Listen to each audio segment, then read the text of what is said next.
Olá, pessoas! Eu sou a Natasha, este é o Redemoinhando e hoje eu vim aqui contar pra vocês por que eu virei professora.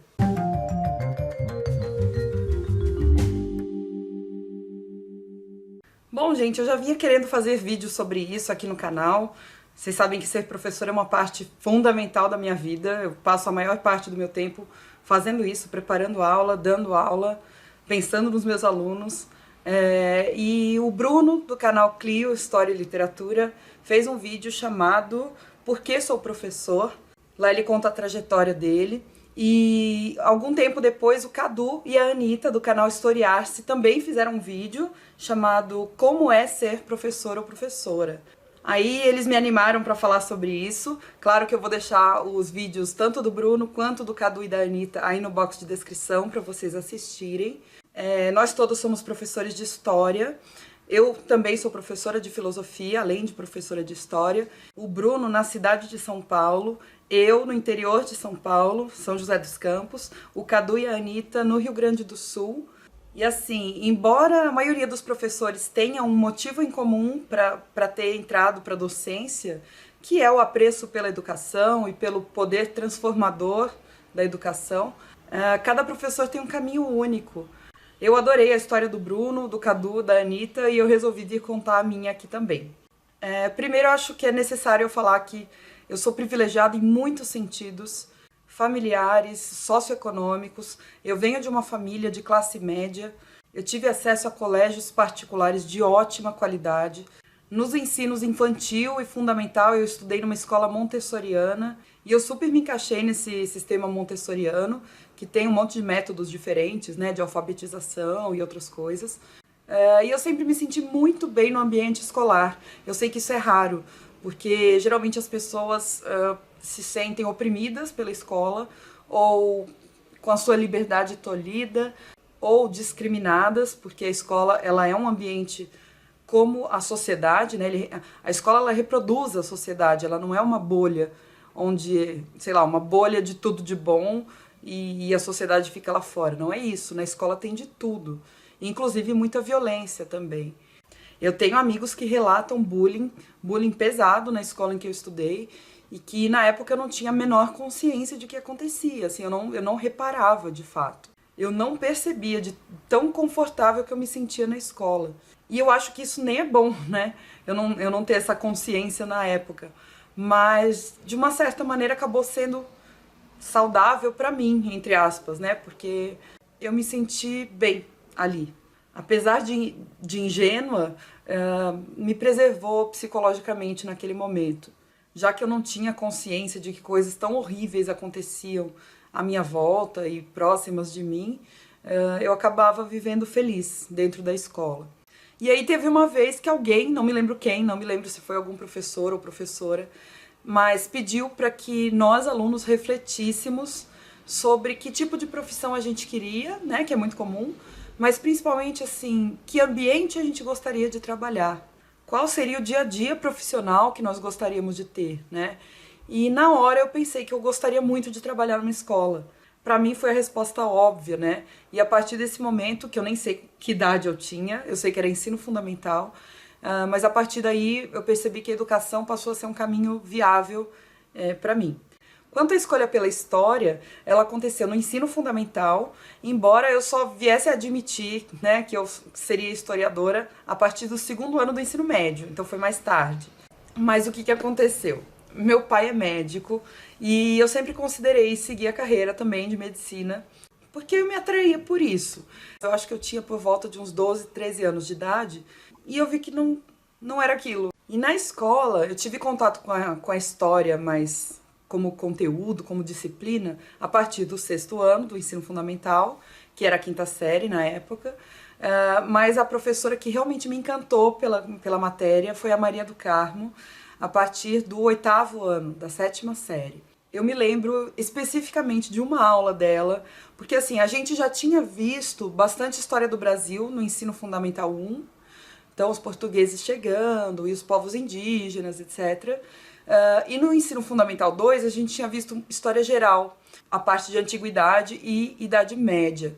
Quando eu cheguei no 8º ano, na 7ª série, que eu tive aula com Maria do Carmo, ela fez a conexão entre as duas para mim. Então Maria do Carmo falou sobre o fim da Idade Média, a crise ali na Europa, né? A necessidade de sair da Europa, e daí as grandes navegações e a chegada dos portugueses no Brasil. E aquela aula para mim, naquele momento, fez assim, ó, tipo, as peças do quebra-cabeça se encaixaram. E eu senti que eu tinha entendido muita coisa naquele momento. E eu pensei assim, nossa, eu queria muito fazer alguém se sentir desse jeito que eu me senti agora. Então eu acho que a minha escolha tanto por ser professora quanto por ser professora de história especificamente, se deram nesse momento. Foi uma coisa meio mágica, sabe? Quando desce aquela luz assim, todos os anjos cantam. Eu acho que foi aquele momento que eu falei, gente, eu preciso aprender mais história porque isso vai me fazer entender muita coisa. E eu preciso ser professora para que outras pessoas se sintam assim. Então eu tive muitos bons professores de história, só tive bons professores de história, eu acho, que eu me lembre, no colégio. Enfim, no 2º ano do ensino médio eu decidi de fato fazer história. Não foi uma decisão fácil, a gente sabe que ser professor no Brasil não é uma profissão prestigiada, não é uma profissão reconhecida, não é uma profissão bem paga. E, gente, isso faz muita diferença. Eu sei que a gente precisa trabalhar pela satisfação e com aquilo que a gente ama, mas dinheiro é necessário e a gente quer que paguem melhor os professores no Brasil. A gente trabalha muito. E falando agora sobre a minha experiência como professora, eu comecei a dar aula em 2011 e eu já tive experiência em cursinho pré-vestibular, em cursinho pré-vestibulinho, que é para alunos de 9º ano que queriam entrar em ETECs, no colégio da Embraer, que aqui em São José é um colégio muito, muito forte e gratuito, então tem um concurso para os alunos entrarem. Eu já dei aula no ensino fundamental e já dei aula no ensino médio, tudo na rede particular. Tive experiências muito gratificantes, tive experiências nem tão gratificantes assim. Mesmo na rede particular você tem uma variação enorme de como as escolas se organizam, como a equipe de professores, de funcionários, de direção, coordenação, trata os professores, também tem isso, né? De organização interna das escolas, tem um monte de coisas que influenciam no dia a dia da nossa profissão. Por exemplo, a escola de ensino fundamental, onde eu dei aula, me deixou meio traumatizada com o ensino fundamental. Eu não acho que é um público que eu gosto muito de trabalhar, sabe? Eu sinto que no ensino fundamental eu faço um pouco o papel de babá. E, na verdade, eu gosto mais de ensino médio porque eu consigo conversar muito melhor com os alunos. Eu converso de igual para igual, como adultos. Eu sei que são adolescentes ainda, mas não sei, eu me sinto muito mais à vontade com adolescentes do que com crianças em sala de aula. E sobre o trabalho docente no geral, como eu falei, gente, é um trabalho gigantesco, é descomunal, sério. Eu não sabia que envolvia esse tanto de trabalho quando eu entrei na profissão. Não me arrependo, obviamente, eu gosto muito de ser professora, mas eu acho que, pelo fato de os professores no Brasil serem muito desvalorizados, a grande maioria dos professores precisa dar aula em mais de uma escola, e isso é extremamente prejudicial para todo mundo, porque o professor ele não consegue se dedicar a preparar a aula muito bem para os seus alunos, a preparar uma prova bem feita, a corrigir com carinho aquelas avaliações, né? A propor trabalhos diferentes. Por quê? Porque ele tem que se dedicar a várias coisas, a várias escolas. O professor não tem tempo no Brasil, essa é a verdade. E não tem tempo porque não tem dinheiro, né? A maioria dos professores aceita trabalhar em mais de uma escola porque precisa de dinheiro para o fim do mês, basicamente. Então, uma das coisas que mais me afeta sendo professora é trabalhar praticamente 24 horas por dia. Eu não paro de pensar nos meus alunos um segundo sequer. É uma coisa meio absurda. O meu marido fica abismado com o quanto a minha cabeça trabalha o tempo todo, pensando na escola, pensando nos alunos, pensando no conteúdo que eu preciso passar e esse tipo de coisa. E ultimamente essa tem sido a minha maior dificuldade, ter que lidar com a quantidade de trabalho.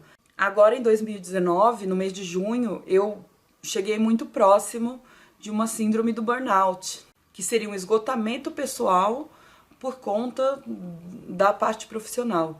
Eu senti que eu trabalhei muito no primeiro semestre, além do saudável, e isso estava realmente afetando a minha saúde. Tanto que eu travei as costas, lembra? Eu travei minha coluna no mês de julho, enfim, um monte de outras coisas.